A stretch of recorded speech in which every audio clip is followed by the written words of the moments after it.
Schönen guten Abend, dear friends. Welcome to the Science Talk series of Goethe-Zentrum, Hyderabad. Some of you already know us and our work. Established over 15 years ago, Goethe-Zentrum is dedicated to promoting German language and culture in Hyderabad.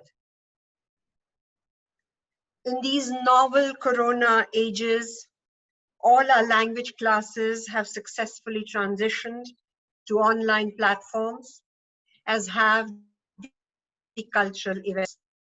We have launched on Zoom 2 weeks ago what used to be presented as the Kunst Forum, the Art Talk, which is a forum for discussing activities related to the fine arts.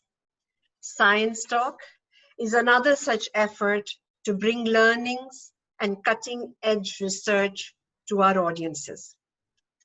We are happy to have Dr. Kinjal Desai with us, zooming in from Toronto in Canada, where it is early morning at this moment. Thank you, Kinjal, for being here.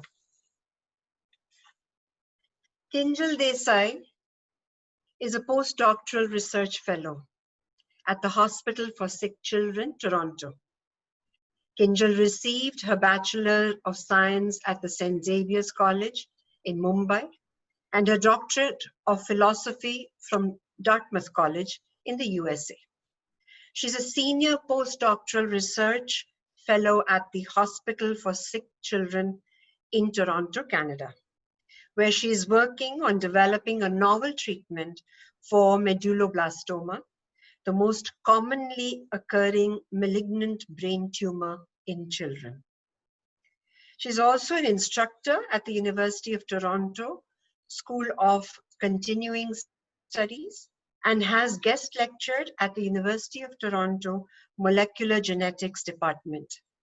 Outside of research and science education, Kinjal enjoys baking, tennis, and stand-up comedy. A quick word of Kinjal's connect to Hyderabad is that she has schooled here, and I happen to be her proud mother. Extremely happy that Kinjal will walk us through history and progress of cancer research. A word about the format. Dr. Kinjal Desai will speak for 45 minutes, followed by question and answers. We request questions to be raised in the chat box, which should be visible at the bottom toolbar of your screen. I would be happy to raise these to her on your behalf. For better transmission, and most of you have done that, we request you to please keep your audio and video off during the entire session. Thank you very much. And now I invite Kinjal Desai to take over. Look forward to this.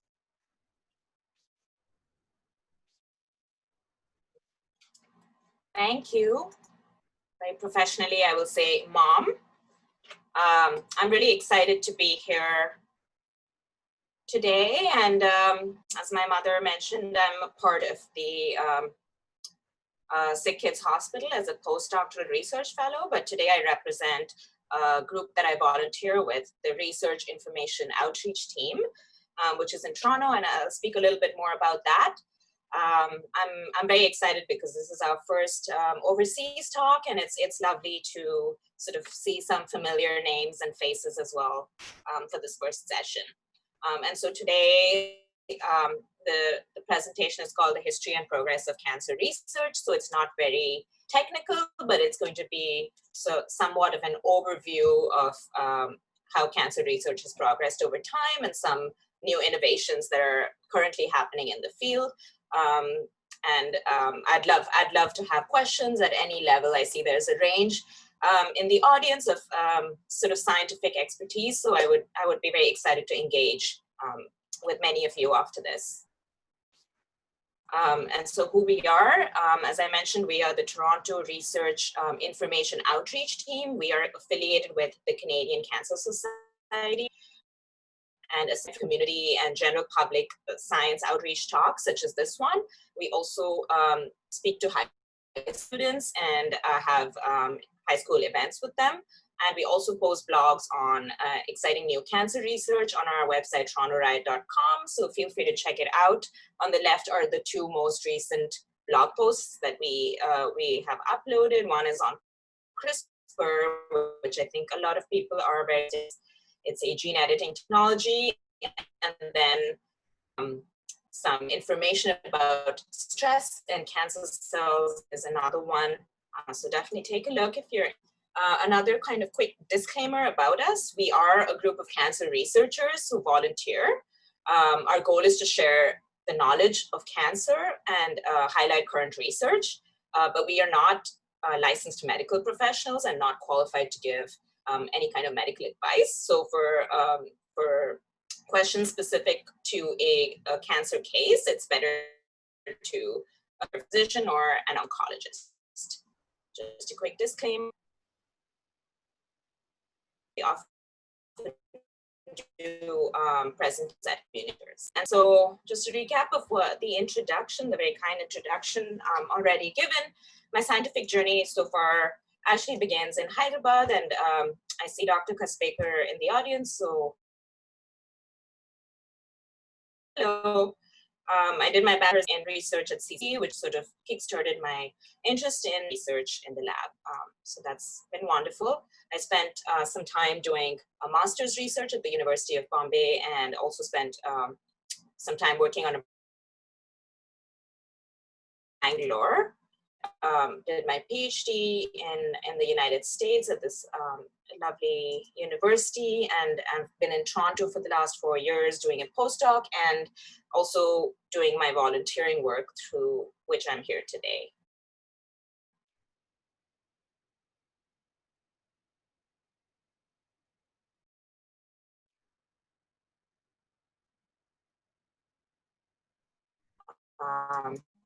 Enough about me. Vignette is going to be historical events that has led to our current.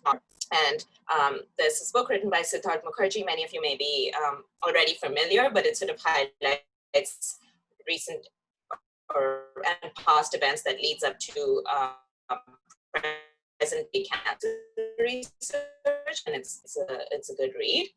I recommend molecular and genetics. Some others, it may be a nice little brush up on some high school biology. And then we'll talk about some current and newer innovations in cancer research, sort of what's been going on in the field around the world. And if we have the time, we'll look at a little bit of behind the scenes work very briefly. So a history of cancer. The first recorded case of cancer was actually observed in 3000 BC. So it is a very ancient disease. And then there were instances across the world of cancer being kind of detected in mummies, in writing, in sort of written observations, and in sort of post-mortem analysis. And then the first recorded case in Greece, was in a Persian queen. She noticed a lung breast. This was tried to be removed, but unfortunately she succumbed. And so it was very, very early on, and very much in the ancient world, across the world, that cancer intuitive consequence of that was to try to remove them through surgery. Unfortunately, medical techniques had not developed enough for the surgeries to be successful. So it is quite an ancient disease. The history of cancer treatment dates back as far. Like I mentioned, in Egypt, there was a record of 8 tumors of the breast in 3000 BC, written by the physician of a pharaoh. And he also noted that they were tried to be removed through a tool called the fire drill. They were tried to be cauterized unsuccessfully. And so that's the papyrus on which those notes were written. Similar stuff in India in 800 BC. There are these ancient texts that describe tumor-like diseases. So they do describe, without they sort of circle the term tumor, and they described surgical techniques as well. Surgery was also kind of common in the ancient Arab world, but it was only in 300 BC in Greece that Hippocrates sort of gave a name to cancer. He described it as karkinos, which means crab, and that was kind of based on the appearance of some cancer that he saw. He extensively wrote about cancer. This was followed up by Galen, who's sort of was present in what's now Turkey. He used the term onkos to describe tumors, which means swelling. And interestingly, the study of cancer in the medical world is now known as oncology. This is, dates back to 150 AD. And he also wrote extensively on the surgical removal of cancer.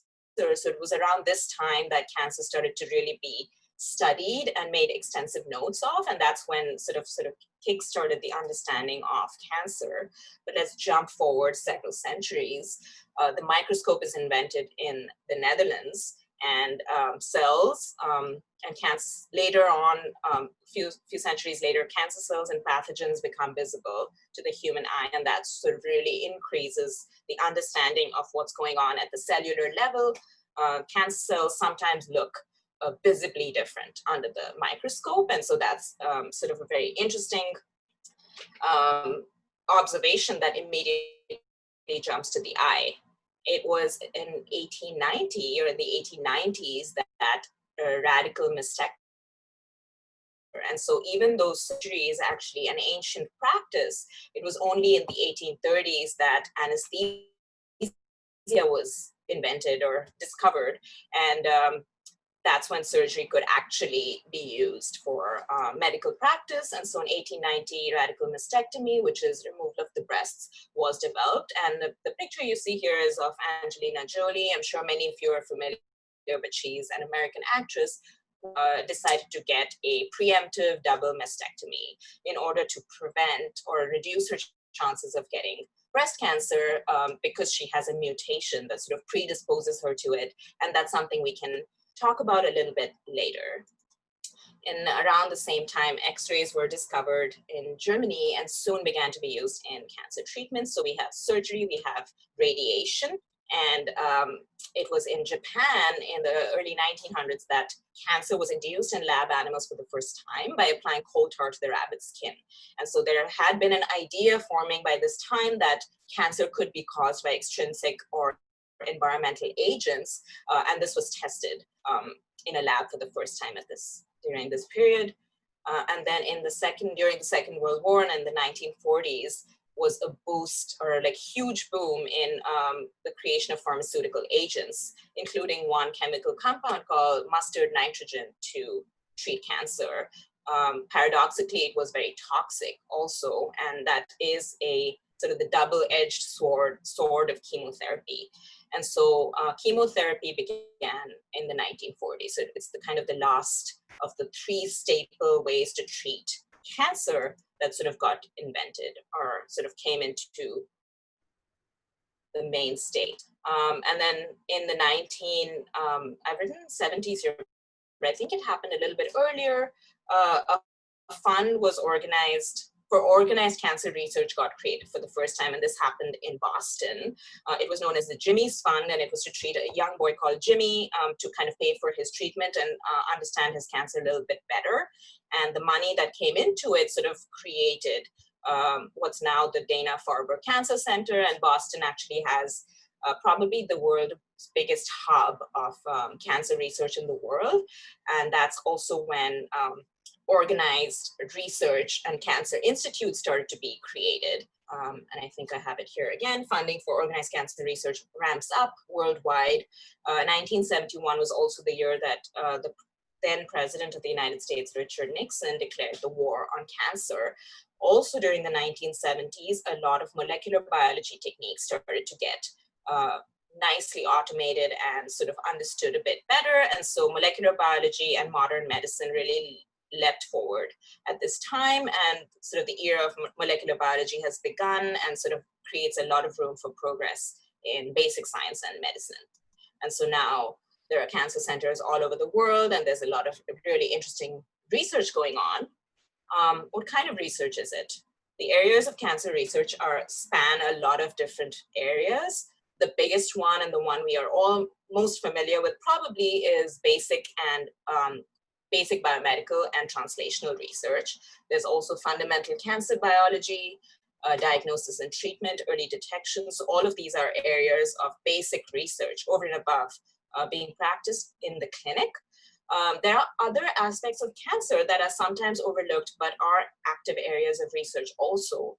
There's the whole prevention side of it.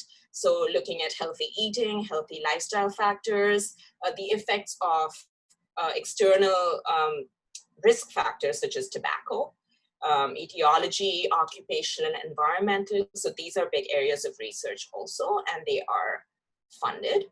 And then there's other aspects that are equally as important, the main one being quality of life. And so many of us have been touched by cancer, either we have it or somebody we know, and we also know that chemotherapy and radiation, surgery, these methods to treat cancer, although necessary, create a very harsh living condition. They can have terrible side effects. And so quality of life is another aspect of cancer research that's being done in order to sort of alleviate side effects and improve general life quality.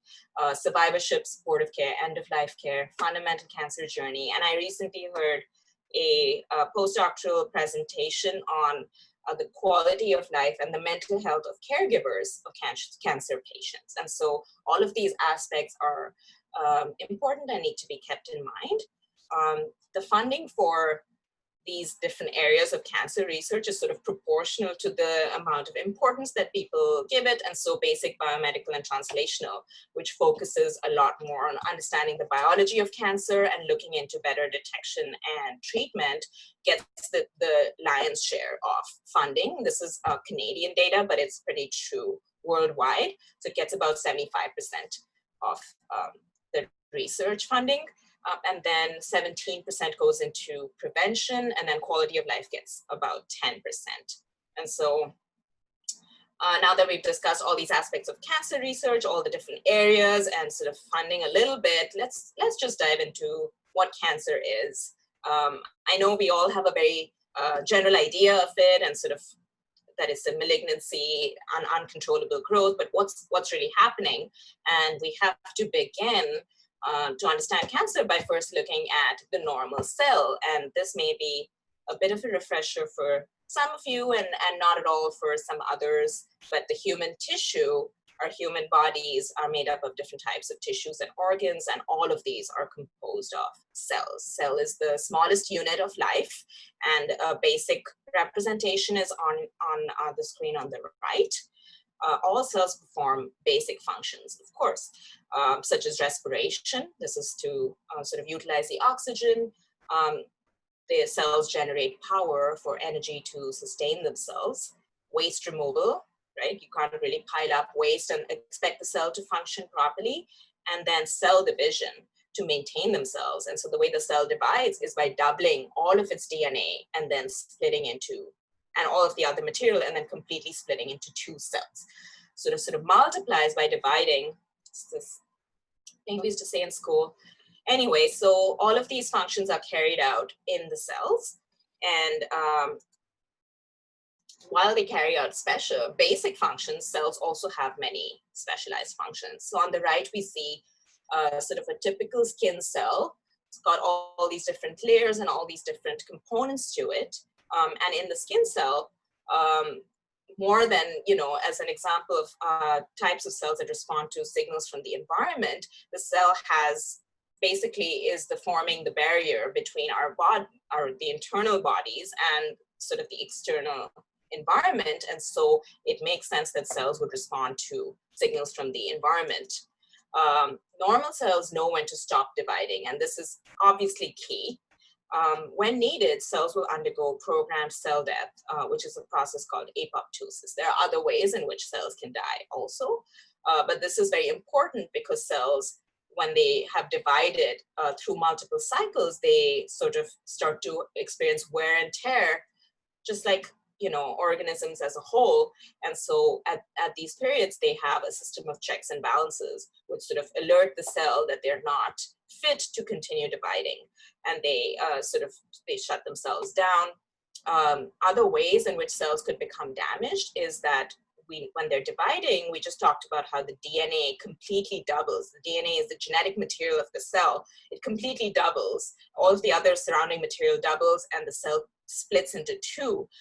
So imagine if I have a sort of a book, right? That let's consider that the DNA is a book and it's got all of these letters and words in it. And I have to copy that book into another book, like a completely fresh, clean notebook, so that I can keep that copy for myself. Because this book is from the library and I can't keep it forever. So I'm copying it out before the photocopy. And when I copy it out, let's say I'm trying to double the genetic material, I might make some mistakes. So sometimes these mistakes, they're called mutations. They might happen when the DNA is trying to divide in two, and the cell may detect this mistake and say, you're not fit to continue, your DNA is no good, it's time to end, sort of go through the programmed cell death. And so normal cells go through these patterns of checks and balances to make sure that everything is okay. And when we talked about cells sort of carrying out these functions, the functions are carried out by these entities called proteins. So there's just last bit of basic bio intro before we talk about cancer. So in our cells, we have DNA, and DNA carries the instructions to make proteins. Like I said, DNA is like a book, and it must be read in order to kind of instruct the cell to do anything. And so bits of DNA, known as genes, sort of make proteins. And so you see here on the right is sort of what's now known as the central dogma of biology, where DNA codes or writes an instruction for an intermediary known as RNA. And then RNA acts as an intermediary and then gets made into what we call proteins. And you may be familiar with proteins in that they act in our cells, but we eat them, right, from other, from plants or animals. So RNA gets made into protein through sort of a complicated process, and proteins are the ones that carry out all the functions in the cell. So they're the real effectors of all the change in our cells. And so in the melanocyte, or the skin cell that we saw on a few slides earlier, proteins are sort of instructing the cells to make melanin, to divide, to stop dividing. All of these things are being carried out by the workers of the cell, the protein. So cells do rely on proteins to function properly, and the system of checks and balances are also carried out by the protein to make sure everything's working smoothly. And you see where I'm going with this, but if something goes wrong with the protein, then the cell is in trouble. So cancer cells, in contrast to normal cells, acquire abnormal characteristics. And so we saw some pictures of the regular, normally functioning skin cells earlier, and here are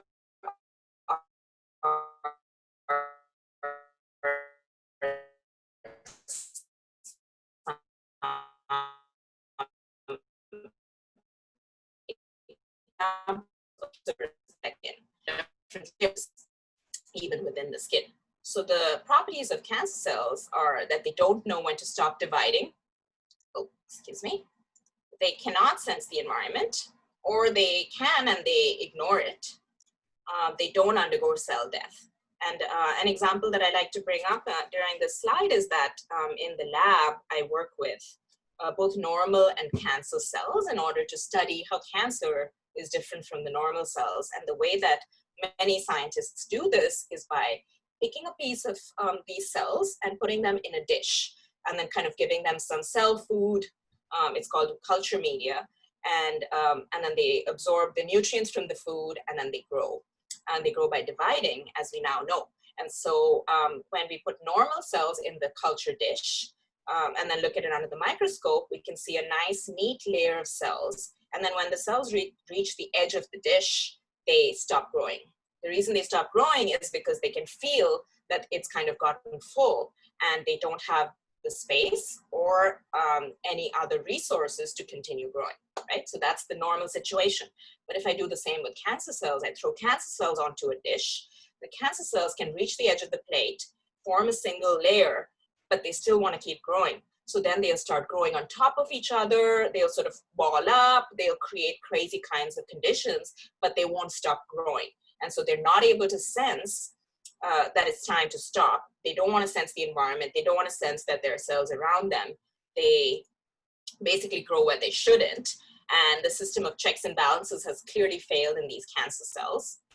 And ultimately, cancer is what we know to be a rapid and uncontrollable cell growth. I should mention that there are many stages between a non-cancerous cell and a cancerous cell. So a non-cancerous cell may have some mistakes, it may have some mutations, but it may not become a cancer cell. The cancer cell is a perfect storm of a number of things going wrong in the cell, and the checks and balances failing at multiple steps and stages, and then it finally becomes this malignancy.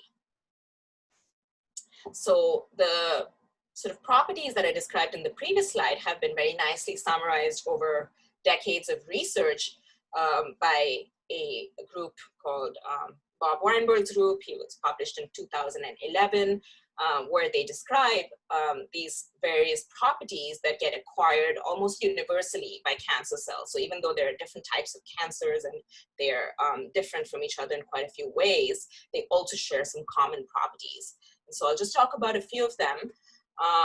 But it's things we've alluded to already. So they sustain cell division signals. There are growth suppressors as part of the system of checks and balances in the cell that try to prevent cells from growing at times when it isn't right. They evade those. You also know that we have working immune systems in our bodies that try to get rid of foreign cells or foreign objects. And so cancer cells, even though they're made from ourselves, they also do have some unique properties that make them look different to our immune system than our regular cells. However, the cancer cells do find a way to evade destruction by the immune system. They sort of become immortalized and they never die. They continue to divide. Then they do interesting things like sort of force the nutrients toward them. So they may do this by co-opting blood vessels, forming new blood vessels. They change the production of the cell's energy in order to kind of keep it all to themselves. And so cancer cells are sort of hungry hippos. They don't eat like the rest of our cells. They want to eat quickly. They want to metabolize things in a different way so that they can get energy very quickly and keep growing. A very quick and dirty way of growing. So they change the production of the cell's energy pathways in order to get maximum energy to grow the most quickly. Of course, they resist cell death. Another property that you may be familiar with is that they actively invade into other tissues. So they sometimes use the bloodstream or other systems of traveling through the body, go to other organs, and then sort of seed themselves there and start growing again. And this is known as metastasis. And so this can sometimes happen as well. And then finally, their DNA that we talked about earlier is characterized by gene mutations, which are mistakes in the code, in the genetic code. And so that's something that has been an area of study. It's called cancer genetics. And so abnormal characteristics in cancer cells can often be attributed to genetic changes. So just another repeat of what we've seen already, but the DNA in our cells contains instructions to make proteins.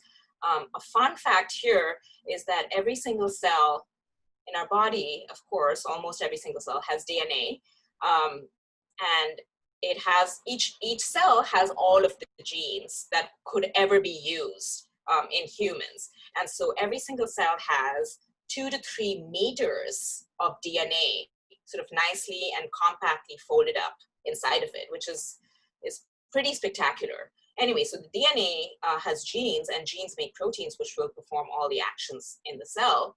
So you can imagine that when there are changes that happen to the DNA, right? The protein, the change could get transferred all the way down through the RNA, the intermediary stage, and into the protein. This could change the protein. It may not have an effect on the protein, but it could. And if it does, the protein could either get hyperactivated, it could get inactivated, it might not be made at all, it might be made improperly. A lot of different things could happen at this stage. If it so happens that there's a genetic change in the DNA that gave a growth advantage to the cell, this could lead to cancer. So there's a few different ways this could happen, the growth advantage could be that the protein that was supposed to be made by that bit of DNA, by that gene, was good at suppressing tumors. It was part of the system of checks and balances. If there's a mutation that it doesn't allow that protein to act properly or not get made, then the tumor suppressor is now absent and the tumor can grow. Alternatively, you could say that the mutation could happen in such a way that a gene that's very involved in growth gets created into this protein, and the gene somehow creates a protein that's always active, even when it's not supposed to be. And these type of genes that promote cancer are called oncogenes, going back to Galen in 150 AD. And so oncogenes could create proteins or oncoproteins that are consistently promoting the cell to become cancer. And there could be this genetic change that doesn't allow them to be turned off. And so this is another way that this could lead to cancer in the cell. And so either way, there's a growth advantage that the cell is experiencing, which allows it to rapidly divide and kind of outcompete its neighboring cells that are normal and sort of take over that space. And this is a common way in which cancer occurs. So of course, the question is, what are the genes that are important in kind of causing cancer? Which are the genes that could be mutated that could create this situation? And so, of course, a lot of sequencing has been done to sort of try to understand this. And that was a big reason that the Human Genome Project came into existence in the 90s. And so by early 2000, there was an entire, let's say the book of DNA had been read for the very first time. And in doing so, it was identified that more than 1% of all human genes are causally implicated in cancer through mutations. And we have about 20 to 30,000 genes, depending on who's counting and how you're counting. So about 1% would be a little bit over 250 genes. So that's a small sort of set that seems key in keeping everything running smoothly and happily. And one example of such genes are the BRCA genes, which maybe a lot of you are familiar with. And so the BRCA genes instruct or make the BRCA proteins. And the BRCA proteins are part of this system of checks and balances in the cell, and they kind of look into DNA repair. And so if I was copying the book of DNA into my own book of DNA for making the cell again, and I made a mistake, then BRCA would catch it and sort of facilitate that mistake to be corrected. So it would get an eraser gene, erase my mistake and rewrite the correct one. But if BRCA genes are mutated, then BRCA proteins can't work like that. And so those mistakes go uncorrected. And if those mistakes happen to be in this small percentage of human genes that's sort of contributing to cancer, then we have a problem. Despite all of this that I just now said, many cancers cannot actually be linked to a specific gene at all. And I'll just really touch on that very briefly in a moment. Most often, cancer involves multiple gene mutations. So our cells do try to have some redundancy in them to avoid issues like this. But if multiple pathways and multiple genes get hit, and sort of targeting multiple proteins that work together to make sure the cell is working properly, this could cause cancer. Cancers may also be caused by mutations outside of genes. This is a very interesting area of research. You may be surprised to know that of all of that 2 to 3 meters of DNA that is in every cell in our body, only about 2% of it is actually a gene. And we now know that the definition of gene is a piece of DNA that makes protein. So 98% of our DNA is not doing that. So it's doing something else, or it isn't doing anything. This has been sort of an open question for many decades. What we're now understanding is that all of that, or a majority of that 98%, is actually working to help the genes function in a very nuanced and sophisticated way. So it's kind of additional layers of regulation on the gene. This is known as epigenetics. And this is my area of study, but it's unfortunately something we're not going to be able to discuss too much today, but just something to keep in mind, that the mutations could happen not in the gene, but somewhere outside the gene, still affect sort of the functioning of that gene. And as I mentioned, scientists learn about mutations by sequencing both healthy and cancerous DNA and compare. And sequencing is just a glamorous way of reading the book of DNA and sort of seeing what it has to say. And so I alluded to this already, but cancer is definitely beyond just genes. And so when the Human Genome Sequencing Project was completed in 2000, I think a lot of scientists and others were surprised to find that genes aren't a very large proportion of the DNA. And also all the answers did not lie in the genes, although many did, right? And so a lot of things are happening outside the space of genes that still contribute to cancer biology and biology in general. And so on the left, there's a pie chart of sort of attributable mutations that are attributed to breast cancer. And you see that a very small percentage, about 5% of breast cancers, or all breast cancers, are caused through BRCA1 or 2 mutations. Other gene mutations are implicated in about 10 or 15% of breast cancers. And then there's a large chunk that cannot really be attributed to any one specific gene mutation or even a combination. And so this is an area of research, and this was the area of my thesis research during my PhD, was to understand sort of what's happening in these cells and where the mutations are, if there are any other mutations or any other processes that are working sort of to get this going. And this also became a highlight and big area of research in the last 20 years. And coming back to this idea of epigenetics, how our DNA, epigenetics is above genetics. So how sometimes no mutations in the DNA can still influence, there could be differences from either the environment or other subtle like microenvironment situations that could subtly influence the way that the proteins are made and could influence genes without making any changes in the DNA sequence. Something to think about. So that's another area in which there's some active investigation.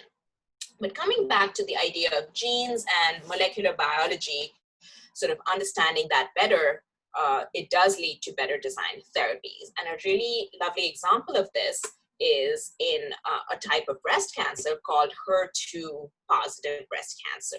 So HER2 is a protein that is involved in growth. And so it sort of manifests on top of the cell, at the surface of the cell, and sort of sends signals to the nucleus where all the DNA is for the cells to grow and divide. And so this is, it says normal breast cancer cell, but really it's a normal breast cell that sort of functions in this way. And so sometimes DNA can be visualized in this beautiful technique, which uses fluorescence. And so you shine a light into the cell in a specific way, and you get back sort of a signal that indicates the specific DNA that you are very interested in. In this case, we're looking at HER2. And so you see that in a normal cell, you have a regular amount of HER2, and this is the DNA, whereas on the left, we're seeing sort of the protein product of HER2. So you see a normal amount of copies. As we know, we have 2 copies of every gene in each cell, and that's expressed here. But then in different types of breast cancer cells, you see that these copies have indeed multiplied by many-fold. And so this is called a low-level amplification, where you see just a few copies. But down here in this cell, you see tons of different copies of HER2. And so CP17 is kind of a different gene, and HER2 is what you're seeing in red. So in the normal cell, just 2 copies. In the abnormal cells, multiple copies of HER2. And so this manifests as so many extra proteins of HER2 sitting at the surface of the cell, sending down signals for the cell to divide.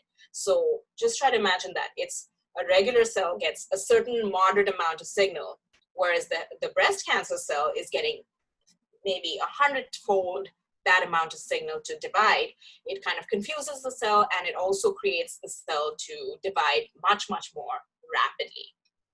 And so a classic standard of care for HER2 positive breast cancer patients is a way to block this HER2 protein.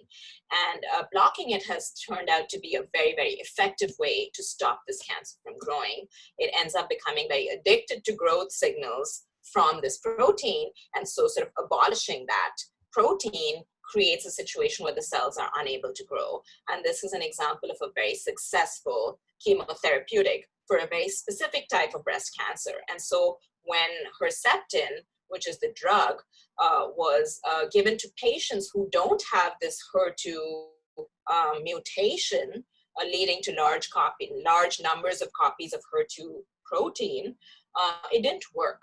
So it only works when the patient has the specific mutation. And this is an example of understanding the biology and understanding the genetics of cancer cells in order to design better treatments.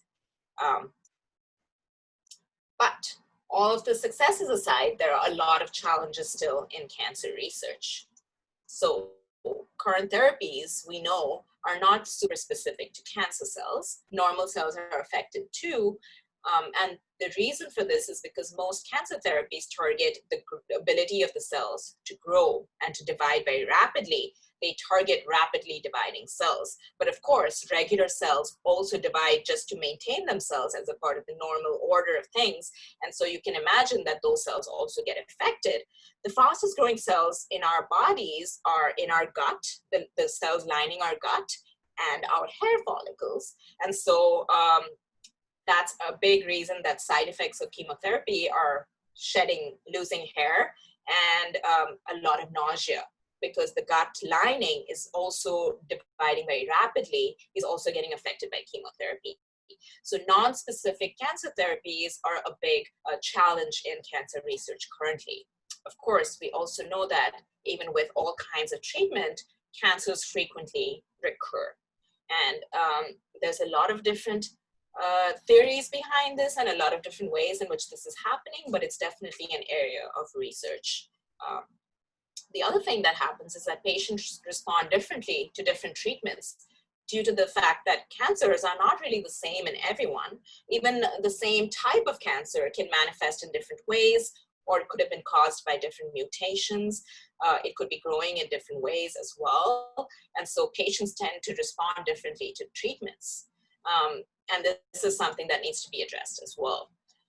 Not only is every tumor different, but within the tumor, there are also differences. Not all cells of the tumor are the same. They sort of take off on their own journey and grow in different ways. And this is something that makes it very difficult to treat all tumors uniformly. So something to keep in mind as well. So how's cancer research tackling these problems? I'm just going to show you 5 snapshots of new things that are going on.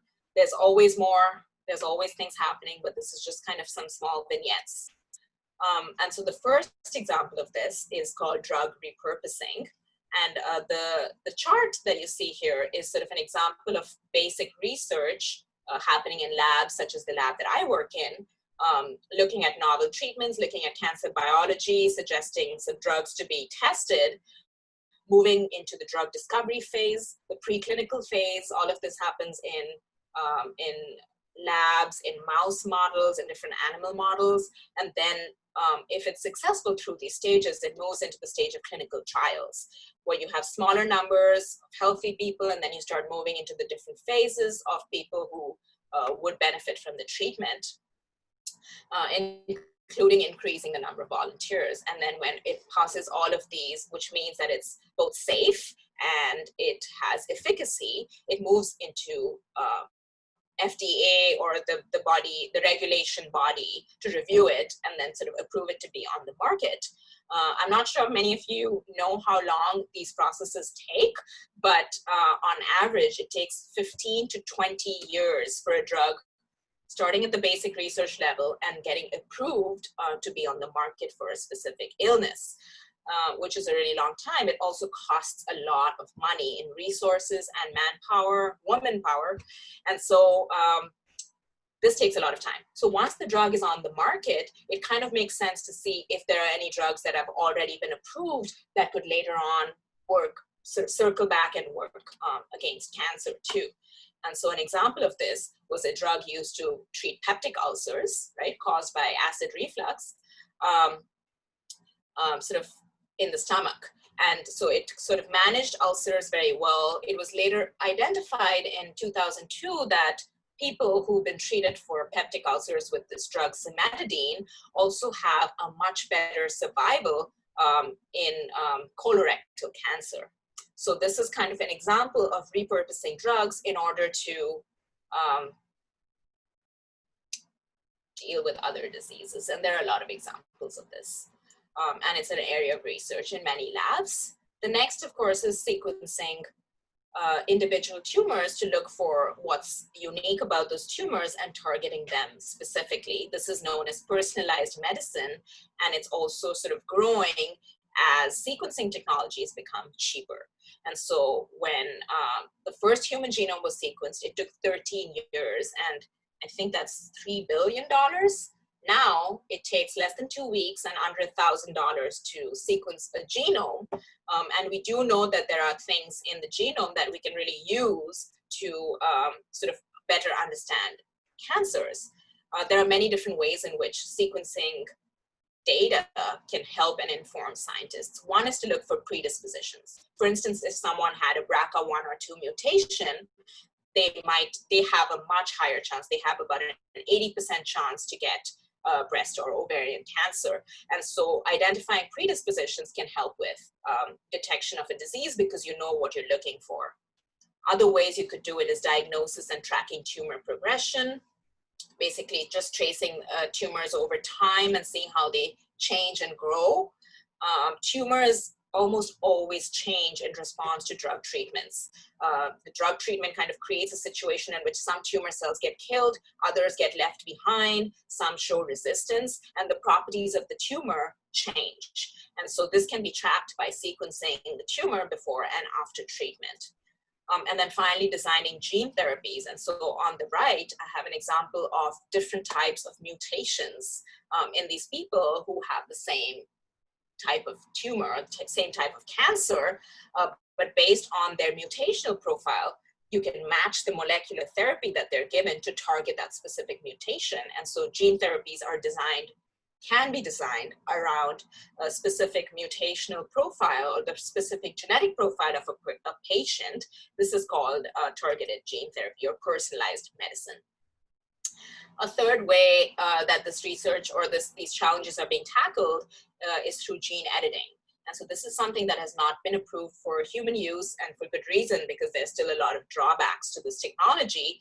But I'm almost at the end. I see I'm kind of running low on time, but I'll wrap it up pretty quick. And so gene editing basically looks at a normal gene and a mutant gene. The mutant might have a mutation that kind of is cancer causing. Gene editing such as CRISPRs can go into that very specific part of the gene where a mutation has occurred, correct the mutation, and then get back the normal gene. So this is in developmental stages. It can be done in the lab in a cell culture dish, but it's not yet really ready to be used in patients. And then a couple more examples. One is that you can take the cells of a cancer patient, implant the tumor into mice. Mouse models are very useful to understand how humans work because of some similarities in biology. And then you can test the mice with different drugs. So in this case, drug B and C don't have any effect, but drug A might shrink the tumor in the mouse. So if it works in the mouse, there is some reason to believe it could work in the humans, although it's not always the case. And then you go back to the patient and give them the treatment that worked in the mouse using the actual patient cells within the mouse. And then finally, immunotherapy. And so I won't get into too much detail, but there are different types of immune cells, including some that sort of identify cancer cells as different and try to lock them in and kill them.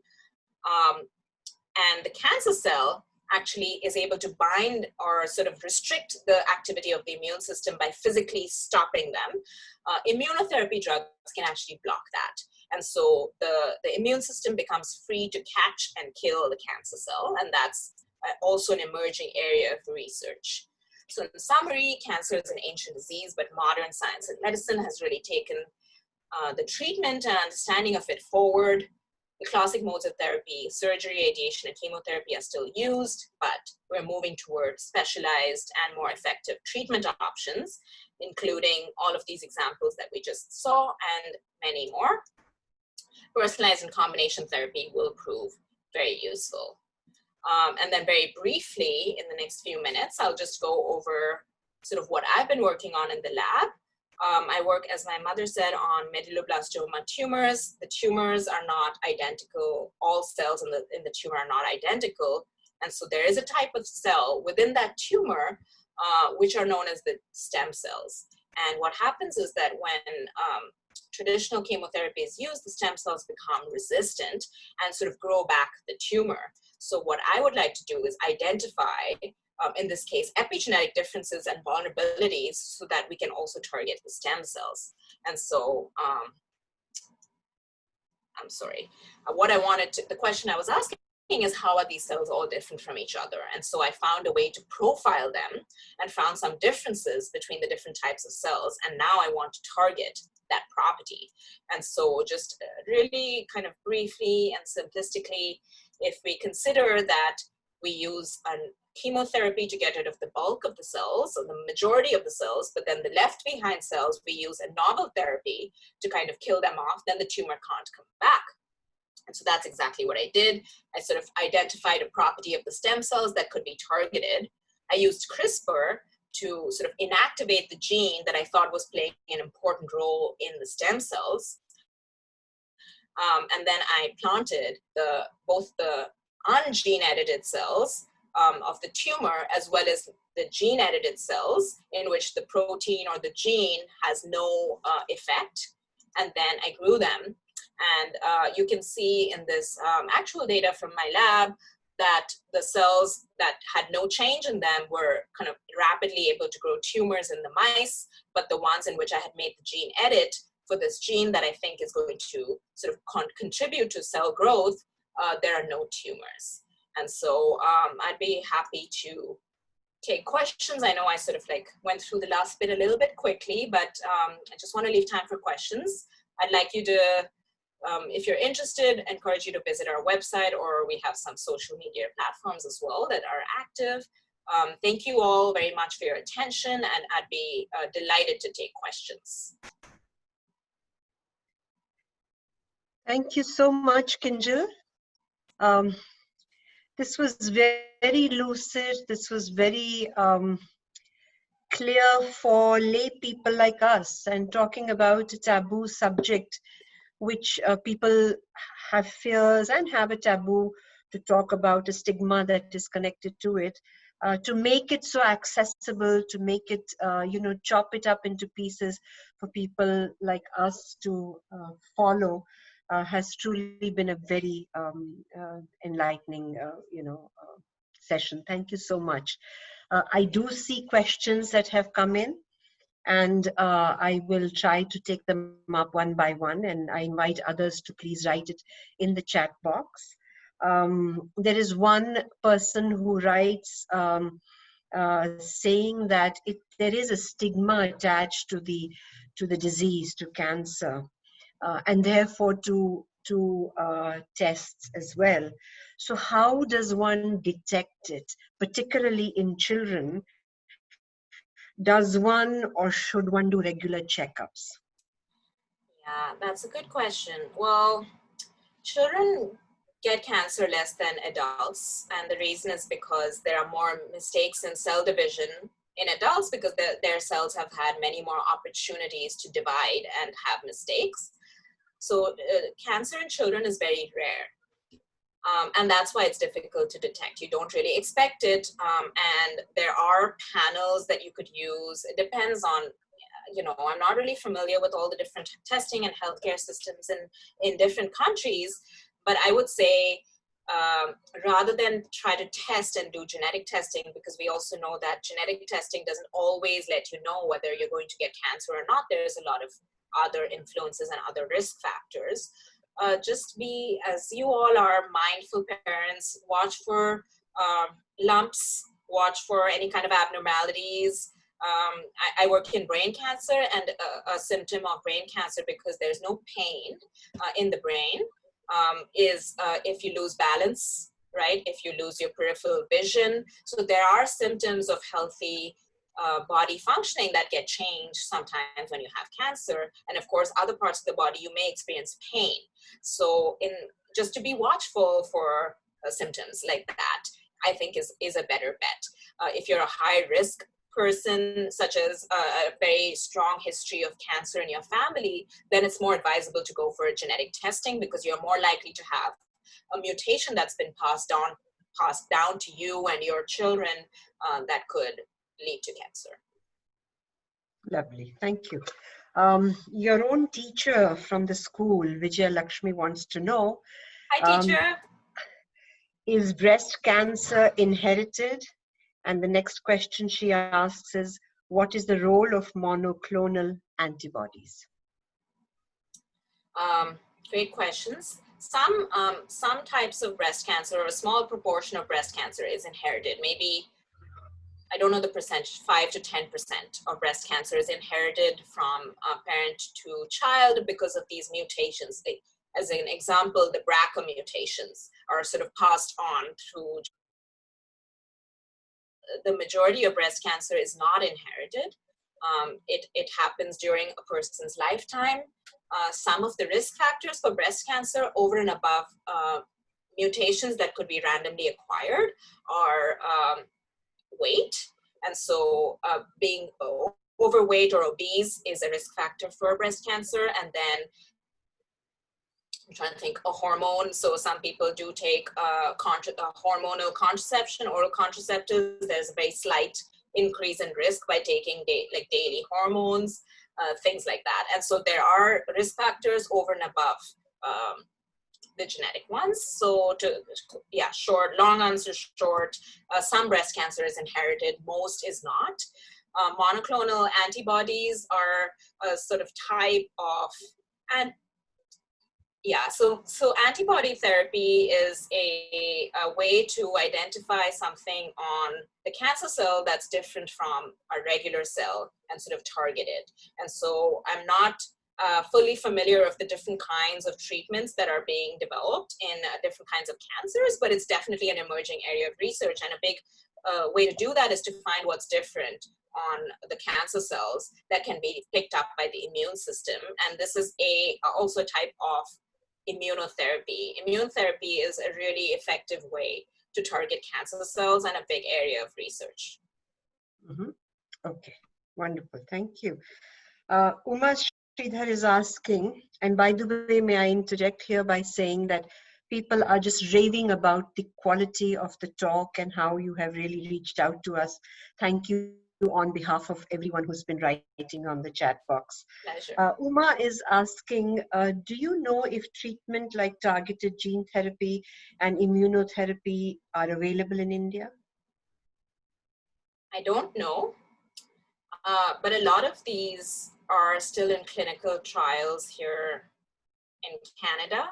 So I would assume the same. Targeted gene therapy is definitely not an option anywhere. So no to that one. Immune therapy is being tested in clinical trials across the world. And I imagine that it will, I don't want to say, I don't know about India specifically, but I imagine that it will become a possibility for people who, as I mentioned, you have to have some kind of predisposition or some way to show that you would be benefiting from this therapy. And so for those people, I think it will become available in the near future, next 5 years or so. There's different types of immunotherapy that already exist. But in India, I don't know. I'm sorry. Okay.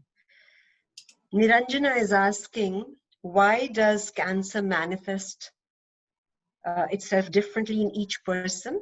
And how does gene sequencing help? Yeah, good question. Cancer manifests itself differently because it was created differently in every person. It hardly ever gets created in the same way. We have about 30,000 genes. Things can go wrong in different combinations.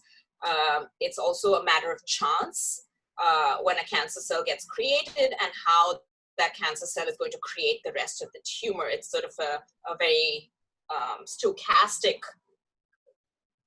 event.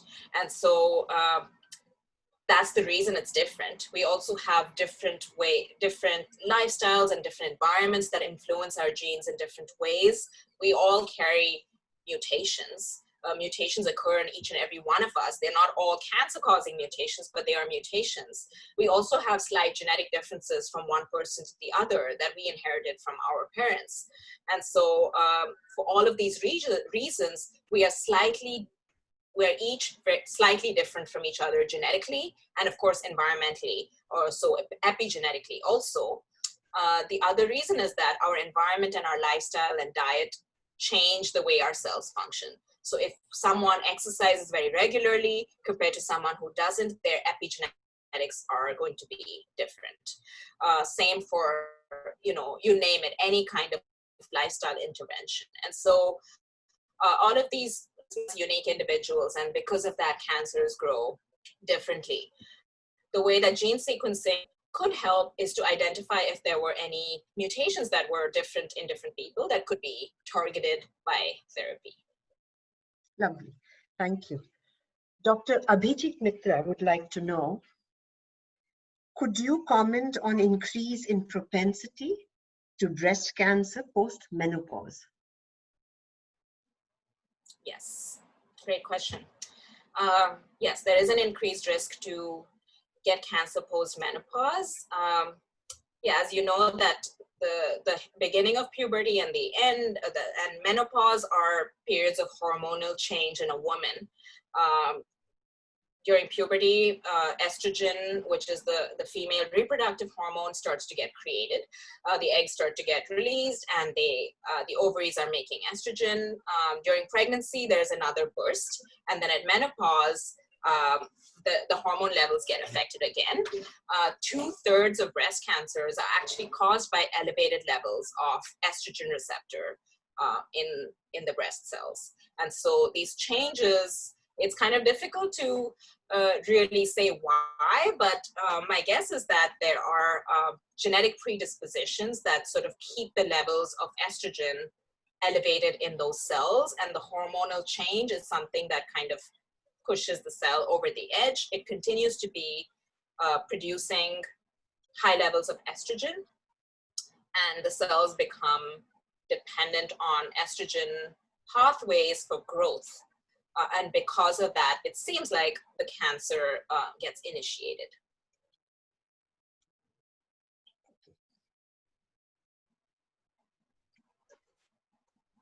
Shrivani is asking, how can one stop it from being passed on, stop cancer from being passed on to the next generation?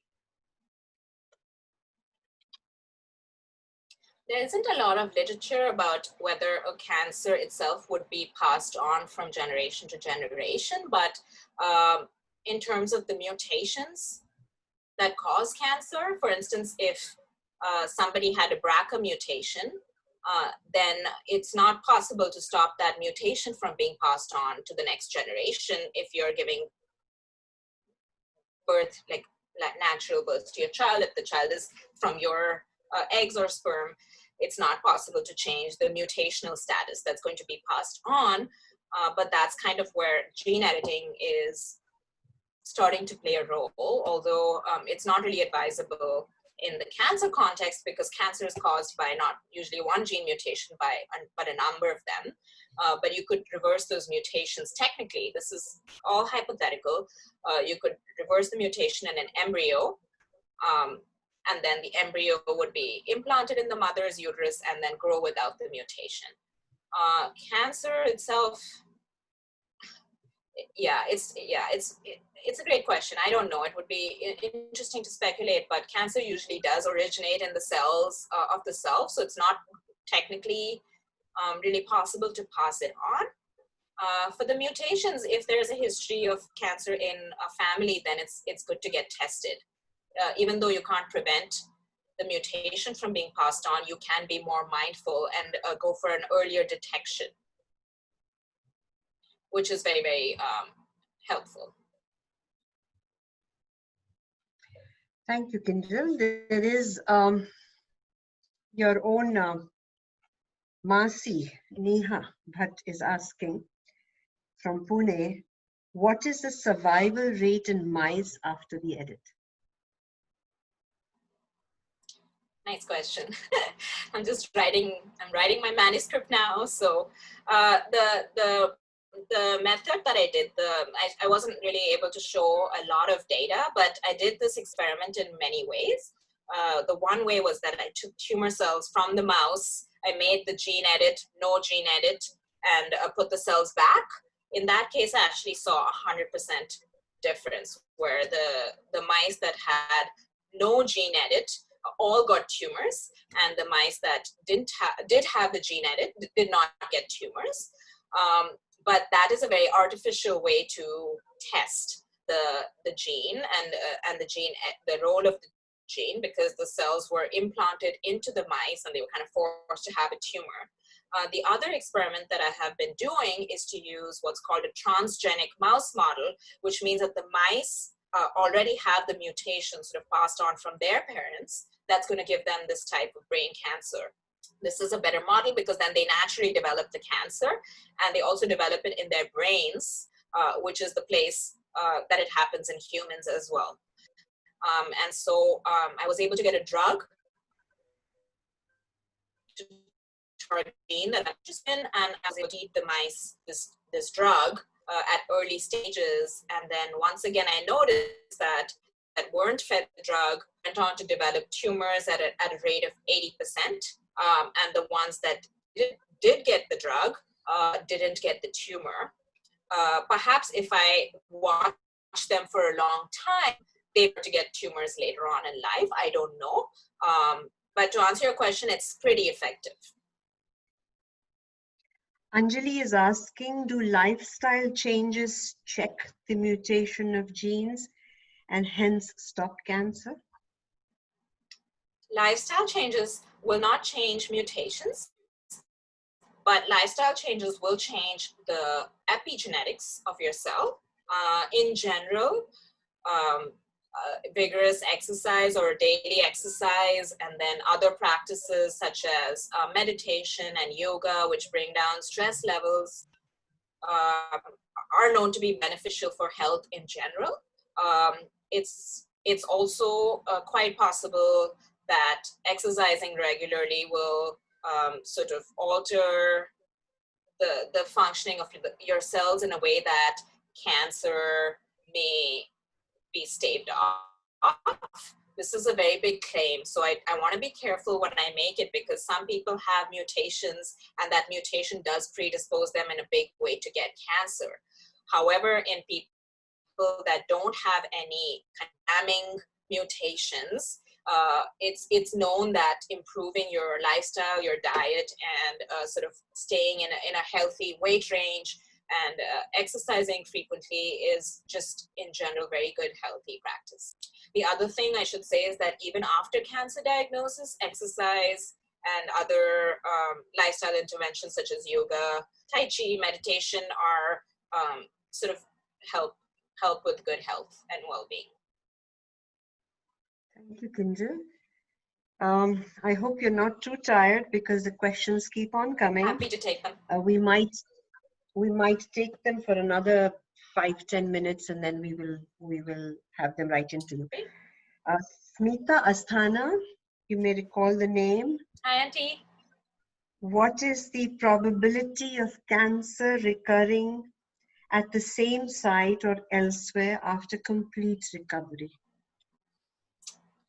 It's a good question. In the clinic, complete recovery is usually measured after 5 years. You're considered to be in remission from cancer. But we do know that that doesn't really tell the full story. And oftentimes, cancers come back after over 5 years at the same site. It could be because the surgery or the chemotherapy didn't really eliminate all the cells, or it could be that the cells had a mutation that was already sort of priming the cell toward becoming a cancer again. So you kind of had a repeat of the cancer. There are a couple of different ways in which it could come back. It often comes back. There's no percentage because it varies from cancer to cancer. But I would say that complete recovery is the ideal, and it's the dream in cancer treatment, but it's not often the reality. And if you had the cancer one time, if a patient had a cancer one time, then there is always a chance that the conditions would create it to come back, or to come back. In terms of which site, often it happens at the same site, but it can also travel to other, those cells that got left behind could have the potential to travel to other sites and sort of seed themselves there. And so in terms of just percentages, it's very difficult to say anything for without knowing the specifics of a cancer. Yeah, I hope that it sounds a bit bleak. I'm sorry to answer your question so negatively, but it's always a possibility. Okay. The goal is to get rid of it completely, of course. Niranjana has asked another question. What culture media do you use in your lab to grow cancer cells? Well, the culture media companies, they want to stay in business. So they don't tell us all the components of the culture media, but it's usually a lot of growth hormones, growth factors that exist in just in our bodies too. There's a few. There's one called the fibroblast growth factor. There's the epidermal growth factor. These are just pathways in human cells, and so they're added in the culture media as well. So that's just a few examples of things that are added, and also depends on the type of cells you grow. For instance, when I used to grow breast cancer cells, we would add an estrogen type of compound to the media to stimulate their growth, because we know that breast cancer cells like estrogen in order to grow. So yeah, it depends on the type of cell you're growing and the type of conditions you're trying to create for them. But in general, it's just a lot of growth factors. Mm-hmm. Okay. Some sugar, that kind of stuff. Yeah. No, just, the regular things that cells need to grow, some sugars as well, that kind of thing. Okay. Lalita would like to know, is there a cure for cancer anywhere in sight, or will it continue to be about management and treatment? I think it will continue to be about management and treatment for some time. Cancer is not really one disease. It's as many diseases as there are tumors in people. So, the hope is always to identify specifically what has caused the cancer in a specific person and sort of target it in that way, either by just multimodal therapy or changing the environment, things like that. So the goal will always be complete elimination of the cancer cell, all cancer cells, but realistically, cancer is very, very persistent, and is always trying to come back and always trying to grow better than the regular cells, and that's the ongoing challenge in research. So management and treatment is definitely the way forward for some time, but the goal of research is always, and the goal of the clinic as well, is always complete elimination. Thank you. Rhythm Sharma is asking also from Canada, do you see any other mutation at the same time in other organs in cases of the gene that you're studying? I'm not so sure if this is a complete question, but maybe you have understood. and what mice age you are working Yeah, a with, lot of good at which questions. I stage? mean, speaking for myself personally, I use young mice. It's a pediatric cancer that I'm studying, and so they develop the cancer pretty early. And so I treat them also at an early stage, under a month or 2 months. But people study different types of cancers, and so mouse models can be used in different ways, where many adult mice get cancers and then they're treated as adults. So I guess the mouse models are used quite differently. And in terms of the mutations, there's different kinds of mutations. And so the ones that are inherited from our family occur in every cell of the body. So it's actually quite interesting, and it's an interesting question why they cause cancers only in one part of the body when the mutation is everywhere. For instance, BRCA1 mutation would be in every cell of the body of a person who has BRCA1 mutation, but it seems to only cause breast or ovarian cancer. So that's kind of a puzzle, something to think about, maybe a clue about how these cancers originate, that kind of thing. But there are some mutations that only occur in a specific tissue, and those are the mutations that were acquired during one's lifetime.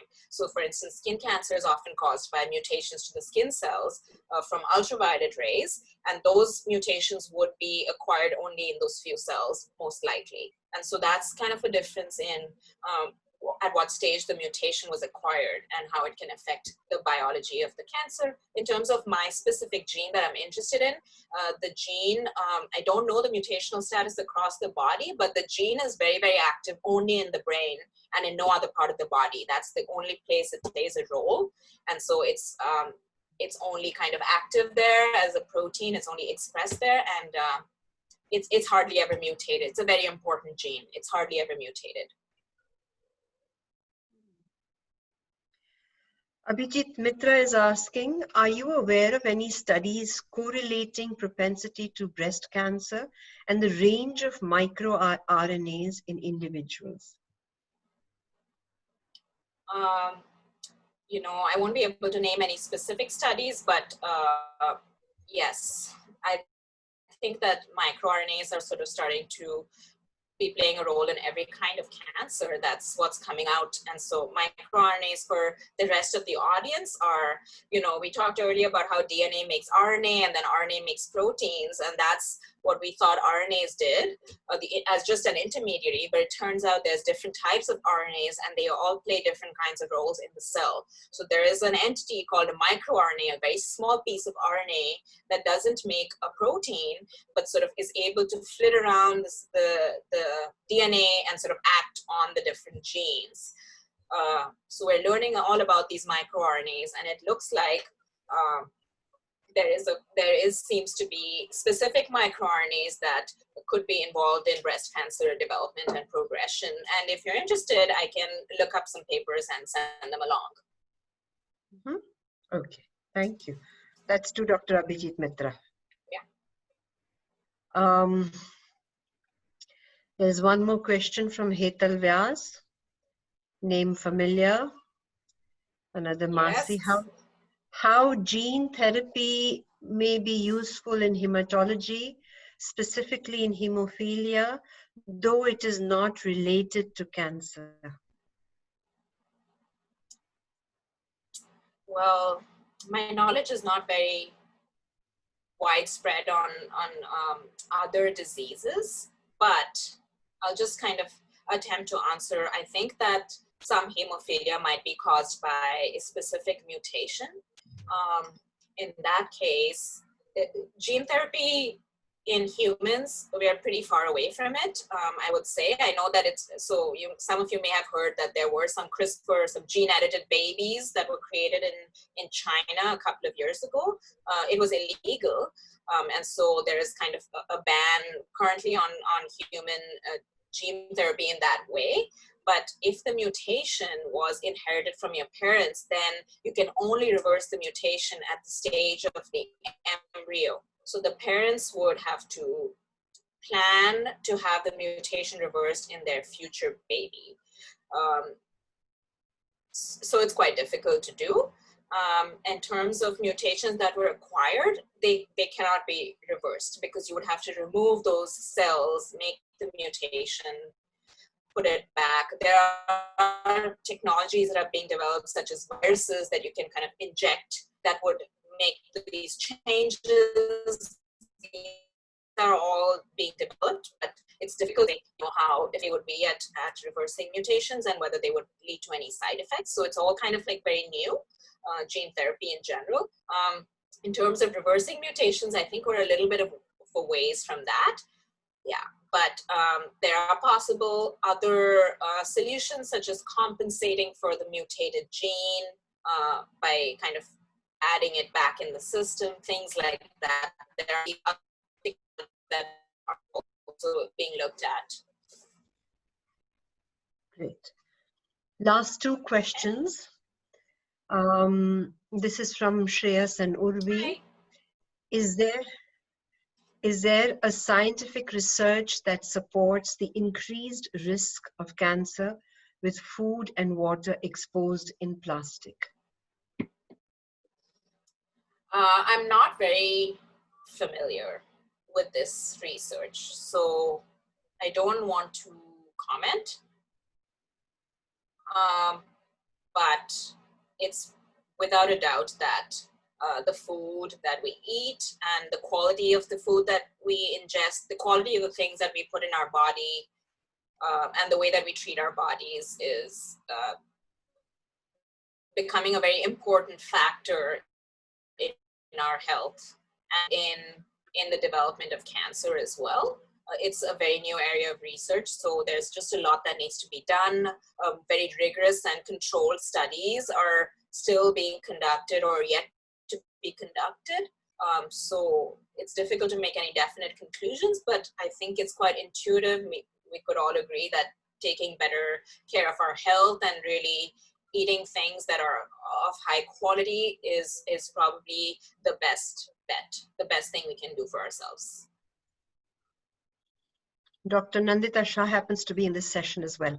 She'd be happy to hear this answer. The last question, if I may, and they keep on coming, but I would like to call it a full stop, is from Professor Kalidas Sen. Are there significant racial and ethnic variations found in the survival rate of pediatric patients with brain and central nervous system tumors? Oh, that's a good question. Short answer, I don't know. Long answer, there are different rates based on ethnicity and race in the development of cancers. So, you know, we all sort of originated from the same ancestors some time ago and then diverged into these different geographical regions, and different races or different ethnicities have slightly different genetic profiles and therefore have different predispositions to different kinds of diseases and cancers. And so there are predispositions in that way. In terms of the CNS cancers, I'm actually not sure of such a difference.